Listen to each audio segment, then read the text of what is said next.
নমস্কার বন্ধুরা, আজকে আমরা বানাচ্ছি চিংড়ি মাছের পাতুরি। খুব কম ঘরোয়া উপকরণ দিয়ে তৈরি হয়ে যায়। এখানে 200 গ্রাম ছোটো চিংড়ি মাছ নিয়েছি, আপনারা চাইলে বড় চিংড়ি মাছও নিতে পারেন। আমি চিংড়ি মাছের মধ্যে নুন হলুদ মাখিয়ে নিয়েছি। আমি এর মধ্যে সর্ষে, পোস্ত আর কাঁচা লঙ্কা একসঙ্গে বেটে নিয়েছি, এটা দিয়ে দিলাম। 1.5 চামচ মতন দিয়ে দিলাম। এর মধ্যে আমি সর্ষের তেল দিয়ে দিচ্ছি, 1/2 চামচের মতন জিরে গুঁড়ো দিচ্ছি। একসঙ্গে আমি সব মাখিয়ে নিচ্ছি। আধ ঘন্টা আমি রেস্টে রেখে দেবো। আমরা আধ ঘন্টা পর ফিরে এসেছি। কলা পাতাটা হালকা আমি সেঁকে নিয়েছি। এবার চিংড়ি মাছগুলো আমি কলা পাতার উপর দিয়ে দেবো।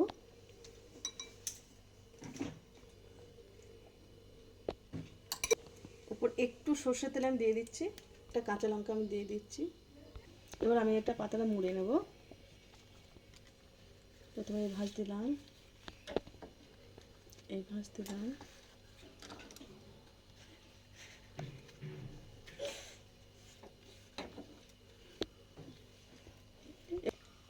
এবার আমি সুতো দিয়ে বেঁধে নেব।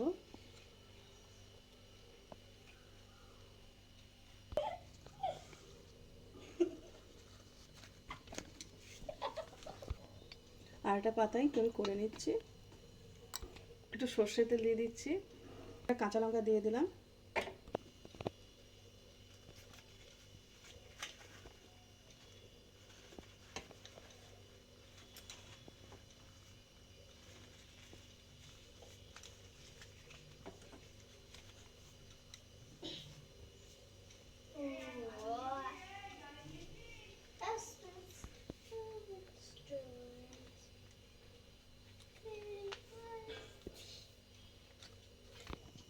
তাওয়াতে আমি একটু সর্ষের তেল দিয়ে দিয়েছি, তেল গরম হয়ে গেছে। এবার পাতুরিগুলো একটা করে ছেড়ে দিচ্ছি। একটা চাপা ঢাকা দিয়ে দিচ্ছি। এই পাঁচটা হয়ে গেছে, এবার পাঁচটা পাল্টে নেব।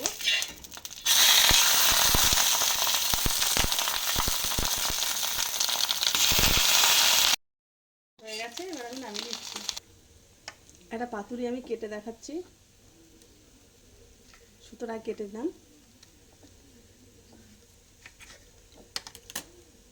এবার খুলে দেখাই।